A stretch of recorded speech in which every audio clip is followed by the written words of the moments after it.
Good morning students. हम पढ़ रहे हैं अभी व्याकरण भाग में।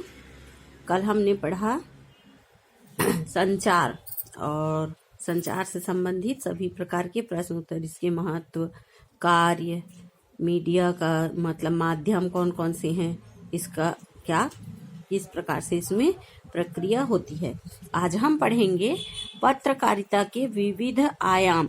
जैसे संचार में कहा गया है एक महत्वपूर्ण संचार साधन है क्या, समाचार पत्र।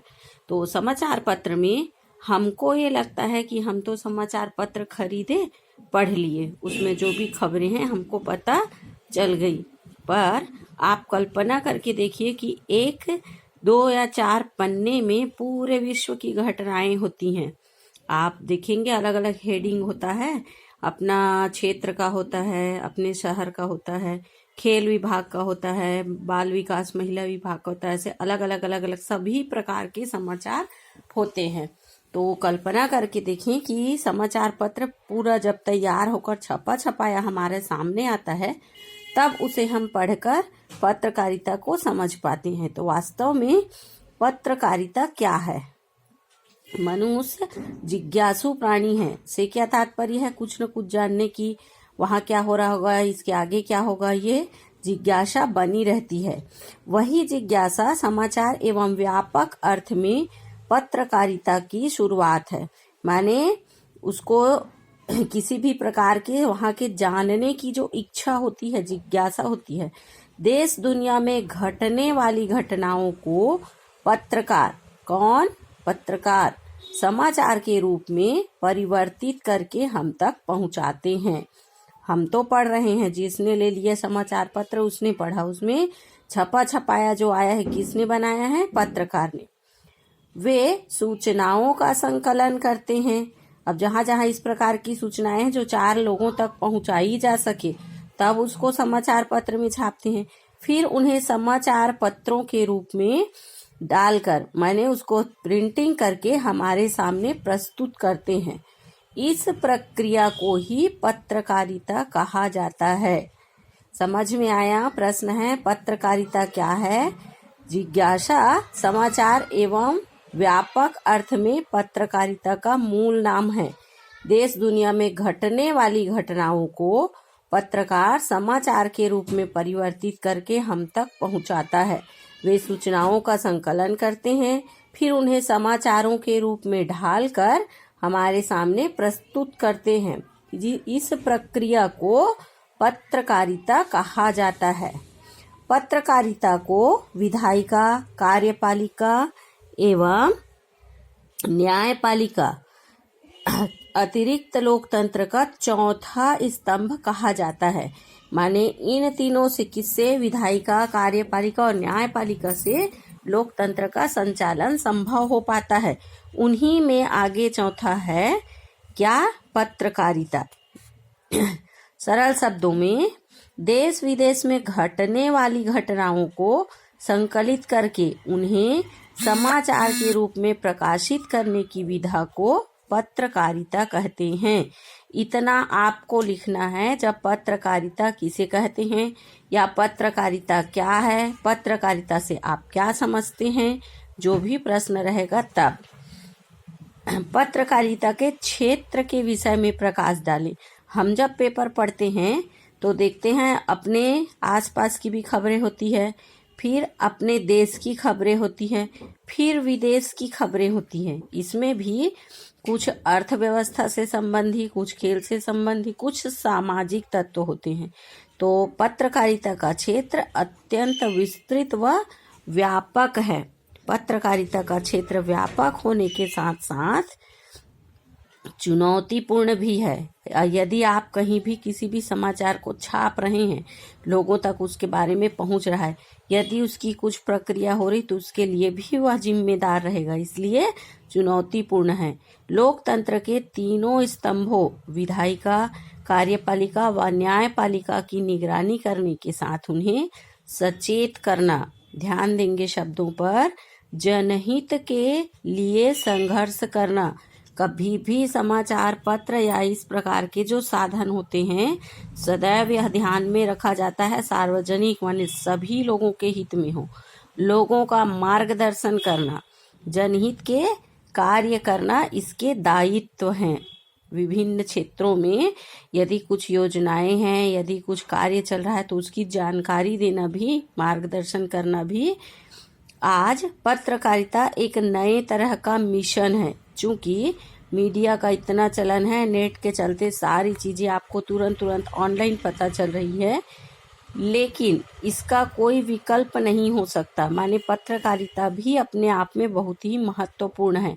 राष्ट्रीय स्तंभ में यह राष्ट्र का सच्चाई से साथ देती है, क्योंकि यह लिखित स्वरूप संकलन के लिए बहुत उपयोगी है। आज पढ़े तो कल इसमें ऐसा नहीं है कि कल क्या हुआ जान नहीं पाएंगे। संकलन करके यदि रखें तो महीनों तक की समाचार आप संकलित करके रख सकते हैं।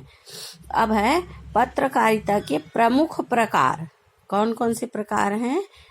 इसमें 5 प्रकार हैं। पहला है खोजपरक पत्रकारिता, दूसरा विशेषीकृत पत्रकारिता, तीसरा वॉचडॉग पत्रकारिता, चौथा एडवोकेसी पत्रकारिता, पांचवा वैकल्पिक पत्रकारिता और छठवां है पीत पत्रकारिता या पेज 3 पत्रकारिता।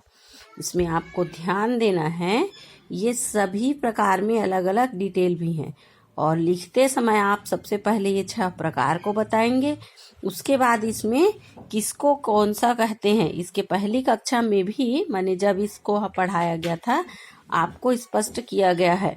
अभी जैसे आपको इसमें प्रकार के सहित दिख रहा है, आप भी इसी प्रकार रिपीट करके और लेखन कार्य करके स्पष्ट करके रखेंगे।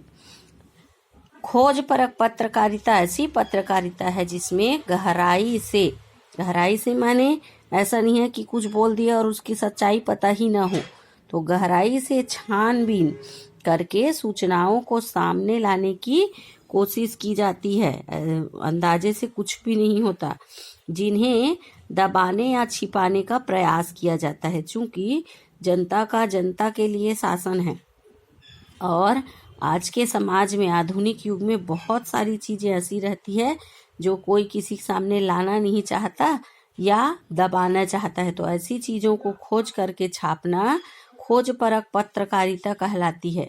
जैसे भ्रष्टाचार का मामला है, अनियमितता का मामला है या किसी विभाग में कोई गड़बड़ी हुई हो। दूसरा है विशेषीकृत पत्रकारिता।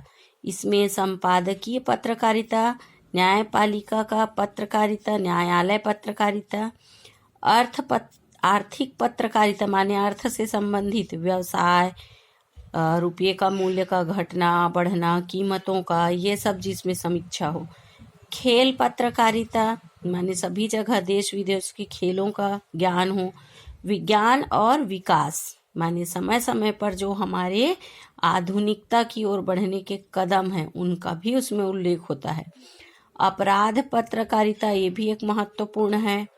फैशन और फिल्म पत्रकारिता भी शामिल है, क्योंकि आधुनिक युग में इनका उतना ही महत्वपूर्ण योगदान है। वॉचडॉग पत्रकारिता समाचार पत्र मीडिया का मुख्य दायित्व है सरकार के कामकाज पर निगाह रखना। अब यदि ध्यान दें तो ये एक प्रकार का संगठन ही है। क्या? सरकार की सामान्य जनता एक सरकार के कर्मचारी तक तो नहीं पहुंच पाती, लेकिन शासन में क्या हो रहा है ये सब जानने, कोई गड़बड़ी तो नहीं है, उसे उजागर करना किसका काम है? वॉचडॉग पत्रकारिता का। इसे वॉचडॉग पत्रकारिता कहा जाता है। एडवोकेसी पत्रकारिता अनेक ऐसे समाचार संगठन होते हैं किसी विचारधारा या किसी खास उद्देश्य या मुद्दे को आगे बढ़ते हैं, मतलब कोई विशिष्ट उनका उद्देश्य होता है उनको प्राप्त करने का। ऐसे उद्देश्य या मुद्दे के पक्ष में जनमत तैयार करने, जैसे कि विभिन्न समय में अभी बहुत सारी प्रक्रियाएं हुई, लॉकडाउन हुआ तो उसके लिए कितनी सारी प्रतिक्रियाएं हुई, ऐसे जो होता है उसके लिए अभियान चलाते हैं, उसी में पक्षधर या एडवोकेसी पत्रकारिता कहलाता है। जैसे जेमिका लाल हत्याकांड, माने एक हत्याकांड हुई है जिसके लिए समाचार माध्यमों में सक्रिय अभियान चलाया। राम मंदिर निर्माण, जिसके लिए बहुत सारी प्रक्रियाएं हुई। तो ये इस प्रकार की जो है पत्रकारिता क्या कहलाती है? एडवोकेसी पत्रकारिता। फिर है वैकल्पिक पत्रकारिता, जो मीडिया स्थापित व्यवस्था के विकल्प को सामने लाने और उसके अनुकूल सोच को अभिव्यक्त करता है। ध्यान देंगे शब्दों पर। मीडिया माने ये जो सब चीजें हैं जिसके द्वारा हम समाचार प्राप्त कर पा रहे हैं, इसकी जो व्यवस्थाएं होती है सामने लाने के लिए उसके अनुकूल सोच को अभिव्यक्त करता है कि भाई सबके सामने समाचार को लाना और जनता को जागृत रखना कितना महत्वपूर्ण है। इस प्रकार की पत्रकारिता को वैकल्पिक पत्रकारिता कहते हैं। आमतौर पर इस तरह की मीडिया को सरकार और बड़ी पूंजी का समर्थन हासिल नहीं होता, माने कोई बहुत ज़्यादा लोग इसे समीक्षा नहीं करते, समर्थन नहीं करते।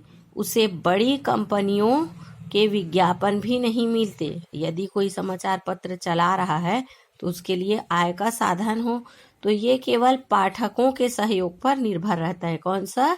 वैकल्पिक पत्रकारिता। और अंत में छठवां है पीत पत्रकारिता या पेज 3 पत्रकारिता। सनसनीखेज खबर, चकाचौंध माने ग्लैमर फैलाने वाली पत्रकारिता को पीत पत्रकारिता या पेज 3 पत्रकारिता कहा जाता है। ब्लिट्ज अखबार इसी तरह की पत्रकारिता है। आगे हम पढ़ेंगे पत्रकारिता के विविध आयाम। आयाम से क्या तात्पर्य है?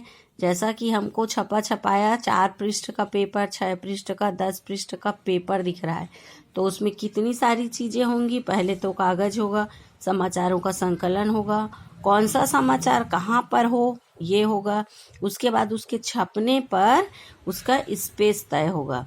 ये सब कहलाता है आयाम, माने पत्रकारिता को कुल मिला के किस प्रकार से प्रतिरूप दिया जाता है। इसके लिए आवश्यकता होती है, एक तो ये प्रिंटिंग का कार्य है, तो इसमें छपाई भी होती है और फोटो माने चित्र भी होते हैं। तो किस प्रकार से उसमें शब्दों का संकलन, किस समाचार को पहले छापना है, फिर बाद में, फिर क्या क्या है, ये सारी चीजें कहलाती हैं पत्रकारिता के आयाम।